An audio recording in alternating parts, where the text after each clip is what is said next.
Toi aussi fais comme mamie, abonne-toi.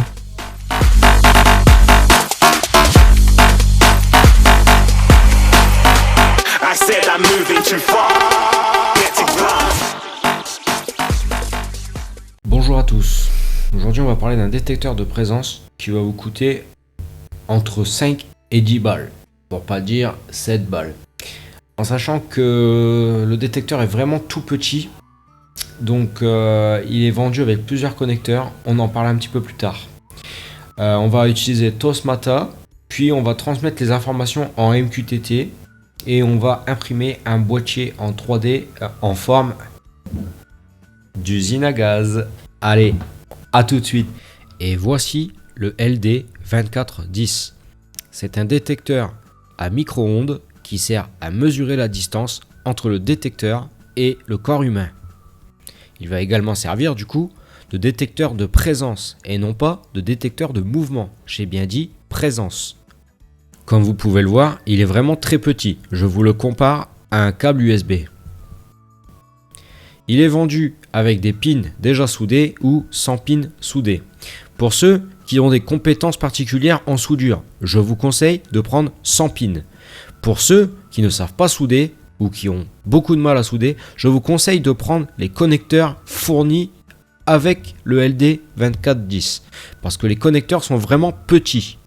On pourrait confondre avec des connecteurs Dupont. Or, ce sont encore des connecteurs plus petits.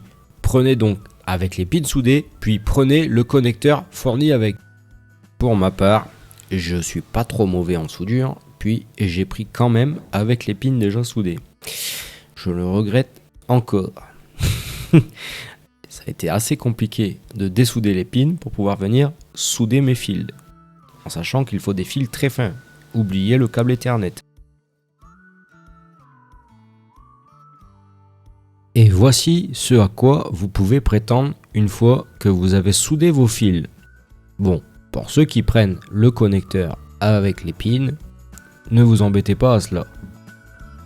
Ne le soudez pas sur la Wimos parce qu'une fois qu'on a utilisé les GPIO, TX et RX, sachez qu'on ne peut plus flasher la Wimos.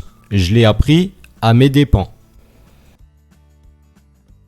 Il va falloir créer un custom firmware pour la Wimos avec Tasmota en sachant que le LD2410 n'est pas activé d'origine, bien qu'il soit disponible. Vous allez donc aller dans Firmware Build sur le site de Tasmota. Vous allez cliquer sur Compiling votre propre firmware et vous allez cliquer sur Développement. Il va directement télécharger le firmware de Tasmota prêt à être modifié. Une fois le téléchargement effectué, vous allez décompresser l'archive. Il va créer un dossier. Vous allez maintenant ouvrir Visual Studio. Alors, pour ceux qui n'ont pas Visual Studio, téléchargez-le, il est gratuit. Il vous faudra aussi installer Platform.io sur Visual Studio. Je vous laisse regarder comment faire. Vous allez ensuite faire, donc moi je ne vais pas le faire parce qu'il est déjà ouvert, Open Folder. Et vous allez ouvrir le fameux dossier avec tout ce qu'il y a dedans. Une fois que c'est ouvert, vous allez aller dans My User Config. Pour commencer, au début, à partir de la ligne 68, vous allez rentrer les informations qui concernent votre passerelle pour l'adresse IP ainsi que votre SSID et votre mot de passe. Pendant votre Wi-Fi, votre passerelle, etc. Vous allez vous rendre à la ligne 836. Alors, je vous laisse jeter quand même un œil au nombre d'équipements existants qui n'est pas activé d'origine sur Tasmota. Vous allez voir, c'est démentiel. D'ailleurs, il y en a pas mal là-dedans qui vont m'intéresser, notamment du bus KNX ou du Modbus. Il va falloir que je creuse ça, mais ce sera peut-être pour une autre vidéo. Donc nous, on se rend à la ligne 836 et là, vous allez trouver Define Use LD2410 qui va être par défaut désactivé. Très compliqué. Vous retirez les deux slash. Une fois que vous avez retiré les deux slash, vous tapez sur CTRL plus F5 qui va commencer à compiler votre custom firmware. Ça vous laisse le temps d'aller chercher Tasmo Teaser. Voilà. Donc Tasmo Teaser sur GitHub. et vous allez télécharger la version pour Windows qui se trouve ici. Je ne le fais pas, je l'ai déjà fait. Une fois que vous avez Tasmoteaser, eh bien ouvrez-le, voilà, et attendez que la compilation se termine. Pendant cette compilation, vous pouvez d'ores et déjà brancher votre Wimos en USB à votre PC. Bon, une fois que c'est compilé, vous ouvrez Tasmoteaser. Donc vous allez dans Tasmota Développement.pio, vous allez dans Build, Tasmota, et vous allez trouver un fichier qui s'appelle firmware.bin. Ici, j'ai ma Wimos, ici, j'ai mon firmware. On clique sur Tasmotease. Voilà, donc là, il efface la Wimos. Et ensuite, on écrit le firmware dans la Wimos.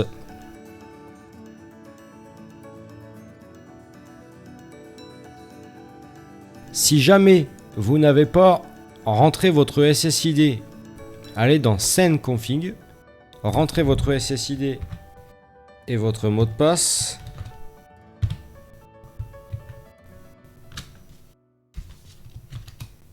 À force, je le connais par cœur, j'espère que vous aussi. Vous cochez la case MQTT, vous rentrez l'adresse IP de votre Mosquito, vous rentrez le port qui correspond à votre Mosquito qui est toujours 1883. Le topic, alors moi j'ai mis Tasmota, full topic, j'ai pas changé. Username et mot de passe, chez moi c'est JDOM. Chez vous, je sais pas, mais c'est sûrement pareil. Et on sauvegarde. Voilà, donc là le fichier, enfin la Wimos va redémarrer.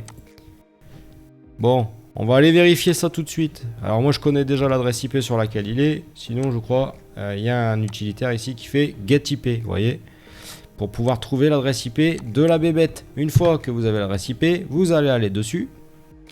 Vous allez aller dans configuration. Configuration du module. Alors c'est pas un son-off basique. Voilà, donc de série il se met en son-off basique. Vous mettez un générique, vous enregistrez, il va redémarrer. Je suis désolé, mais c'est comme ça.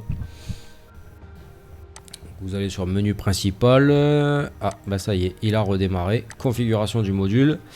Et donc TX devient LD2410 TX et RX devient LD2410 RX. On enregistre. Alors je le fais pas parce que je l'ai déjà fait avant, étant donné que je m'étais planté sur TX et RX. Bref. Et là, il va m'annoncer une distance mobile. Donc moi, je suis à un peu moins de 2,65 m. Ah, bah la Wimos vient de tomber.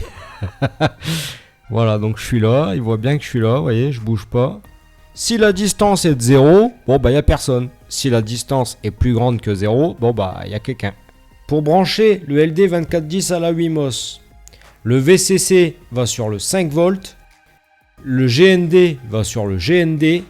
Le UART RX va sur le TX, et là faut pas se planter. Et le RX va sur le TX. Voilà, on inverse bien les deux. Très important, sinon ça ne marchera jamais. Bon, pour ce qui est du MQTT, j'utilise un très bon logiciel que je ne peux que vous conseiller, étant moi-même très fan du MQTT. Ça s'appelle MQTT Explorer, dans lequel vous allez rentrer donc le protocole MQTT, l'adresse IP de votre broker, le port, l'username et le mot de passe. Ensuite, on va aller dans Connect. Voilà, on va faire bouger le capteur. Voilà, et vous allez voir que c'est dans Télé que ça va bouger. Ici, vous allez trouver le Tosmata. Une fois que vous êtes sur le Tosmata, vous allez trouver Sensor. Et ici, vous allez avoir donc le topic à copier dans JMQTT. Une fois que vous êtes sur JMQTT, vous collez le topic. Vous avez vu, c'est exactement le même. C'est magnifique. Voilà. Une fois que vous avez créé l'équipement et inscrit le topic, il va vous créer automatiquement les commandes. On le passe en JSON. Ça, je l'explique plus parce que je pense que je l'ai déjà assez expliqué. Et donc, nous, ce qu'on va chercher, c'est la distance. Alors, il y a plusieurs distances. Distance 0, distance 1 ou distance 2. Nous, on va utiliser distance 0. Distance 0, il va devenir distance tout court. On va utiliser que celui-là. Parce que les autres sont pas très fiables et ne fonctionnent pas terrible. Voilà, donc une fois qu'on a créé la distance, on sauvegarde. Tac. Et voilà, donc la valeur 65, ça veut dire qu'il y a quelqu'un. Si là ça passe à 0, c'est qu'il n'y a personne. Ce que je tiens à vous dire, c'est que c'est pas super précis, ça oscille un petit peu. C'est pas fait pour mesurer la distance entre vous et l'appareil. En revanche, ça fonctionne très bien pour mesurer la distance, même si on n'est pas sur une distance précise. S'il y a quelqu'un, il y a quelqu'un. S'il y a personne, il y a personne. Et là, vous n'avez pas d'erreur possible. Donc on n'est plus sur un détecteur de mouvement, mais vraiment sur un détecteur de présence. Ce qui fait que si vous êtes immobile face au détecteur, il saura que vous êtes là par rapport à la distance. Et pour ce qui est du scénario, du coup on va utiliser la distance comme déclencheur. Si la distance est supérieure à 0, ça m'allume le bureau, sinon ça me l'éteint. J'ai pu tester du coup depuis, parce que ça fait cette vidéo, ça fait quand même plusieurs mois que je l'ai commencé et sincèrement j'ai vraiment pas eu le temps, le courage de la finir non plus. Mais en tout cas j'ai 0 déclenchement parasite ou 0 extinction parasite. Donc c'est vraiment génial ce petit détecteur de présence.